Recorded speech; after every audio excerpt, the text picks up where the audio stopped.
My, you're a tall drink of water. Look at you. This, my friends, is Columbus. And he stands in front of City Hall here in downtown Columbus.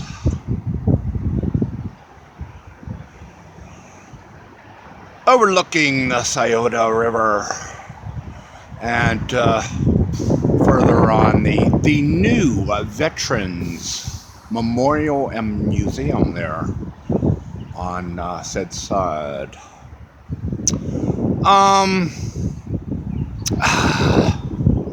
Columbus was the first city I came to 4 years ago when I left Phoenix, Arizona. I left Phoenix because I knew I was going to be evicted from my disabled housing there in downtown Phoenix. After 2 years of persecution and countless tries to get me out of there without any legal action, finally the people there took legal action and kicked me out of the disabled housing, along with everybody else who weren't persecuted, but, you know, one way or another got the notice that I missed that was probably sent to their, you know, rental receipts and not the door, that they had to leave. So Columbus is where I headed to prior to being evicted.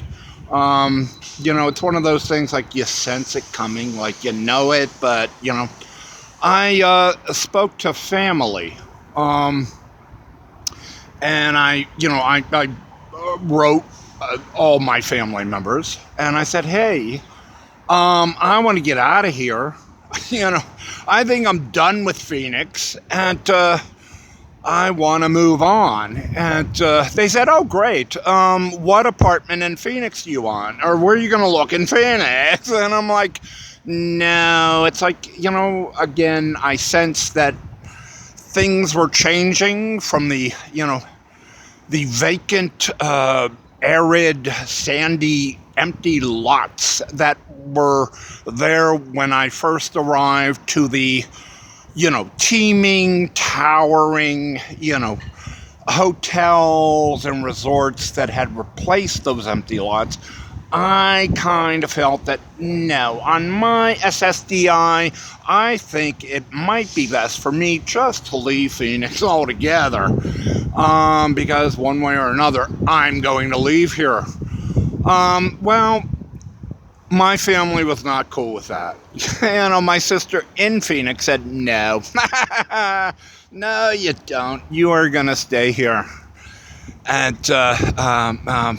be close to me and the people that love you here in Phoenix. And I'm like, I have no people here that love me in Phoenix outside of family. And I was like, no, we love you, stay. So I stayed for a year extra in Phoenix after they evicted me.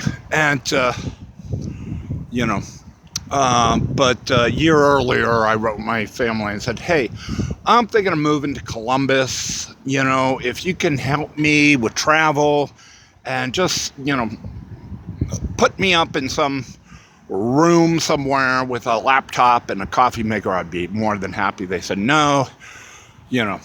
And like my sister in LA, they were not too wanting to see me leave Phoenix, like they were not too wanting to see me leave Los Angeles when I left there, and I had to literally rip myself from the city and them, my sisters, to establish some independence in America. So I came here in January of 15. This was the first city for some unknown reason. I guess it had to do with pizza and Italians and because I had seen where the country was going with all this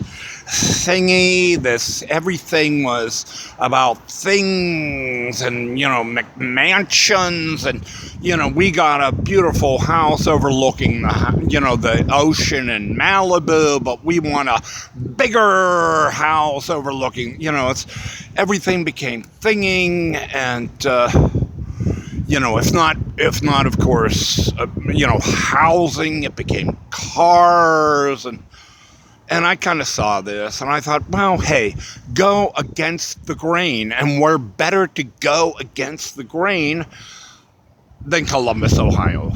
And boy, was I wrong. Out of all the cities I've been to in the country, Columbus is certainly not the worst. But I had a lot of tough times here in Columbus in 15. And I kept saying, oh, well, what is it? Is it me, or what? Or, but I just had a lot of tough times with the shelters here, the men's quote unquote shelters, the, squats where I would put down or try to put down, just a lot of trying times here. But I also saw those trying times reflected out into the city and surrounding communities themselves. It just wasn't me. I didn't feel like I was being persecuted because of who I was or where I was. I just thought I was kind of a reflection of what was happening in Columbus. And wow, day after day reading the paper here, it was a horror story after horror story. You had, for the first time, mind you, in 15, it began with children killing parents and just mass murders and children killing children in schools. And, so that was kind of foreign to me. And it really began in earnest in 15. And I saw it vividly reflected here. I mean, it happened throughout the country, but I read about it here because, this was going to be home or, so I had thought at the time. And I just saw this mayhem and this craziness and this awfulness reflected all around me, here in Columbus, Ohio, in, throughout 2015. I think if I had to pick one incident out there in Columbus that I could recall that just was horrible and horrifying, it was right here at City Hall in 2015 by a neighbor here.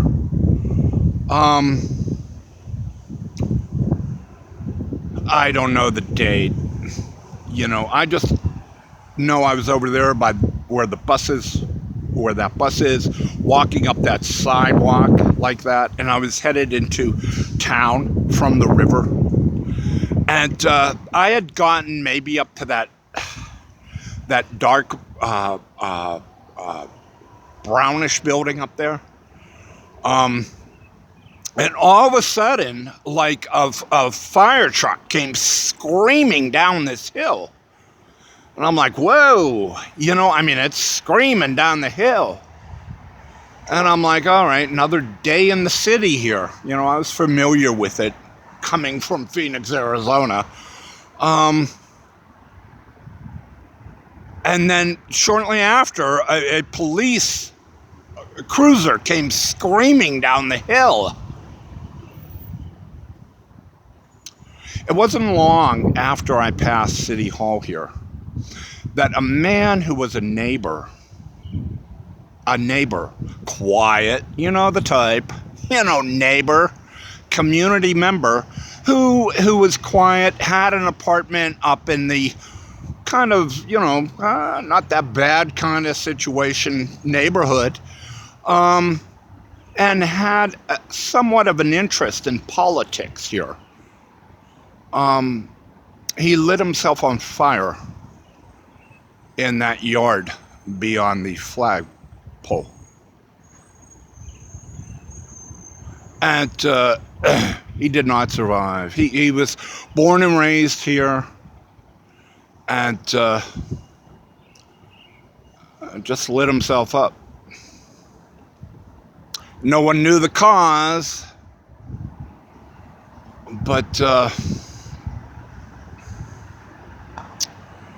somehow it kind of had a way of introducing me into the United States here. From City Hall, downtown Columbus, Ohio.